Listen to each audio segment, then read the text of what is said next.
It is my honor to address for the second time this Summit of Democracy launched by the President of the United States. Thank you, Mr. President. 1 year after the start of the Russian aggression on Ukraine, this second round of gathering democracies around the table gains a new sense of urgency and importance.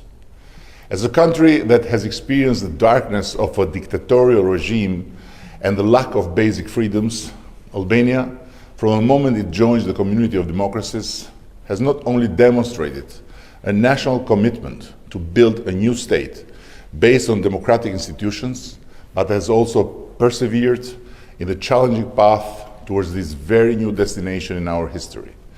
We'll never be able to thank enough our role models and strategic allies, United States and EU, for inspiring us and assisting us in this tortuous new path. Though still very young democracy, Albania is today a proud member of this community of democracies, demonstrating its values and beliefs in the international stage, not just as a NATO member and the EU candidate country, but also in fulfilling special tasks like the chairmanship of the OSCE in 2020 or the actual mandate as a non-permanent member of the UN Security Council. On the other hand, improving our democratic life remains our top priority, and serving better our citizens is the most important part of our daily work.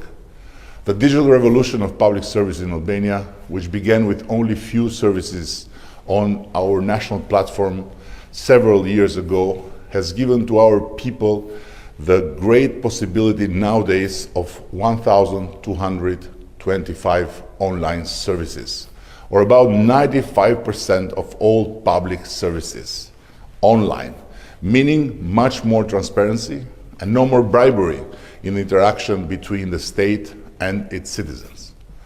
This does not mean that we can declare victory over corruption, but simply that we can prove our ambition, our will, and our persistence in fighting it with a clear vision of modernization. Our judiciary reform, which lies at the heart of our transformative reform agenda, is finally showing the nation that yes, fighting corruption is not only possible, but is doable. So thanks to such a thorough reform and to the brand new institutions of justice, what was historically unimaginable until only some years ago is becoming practically possible. Individuals connected to the power being convicted and indicted. Never happened before in Albania's history. As part of the initiative of the Open Government Partnership, Albania continues to strive towards a more accessible, more responsive, and more accountable government for its citizens.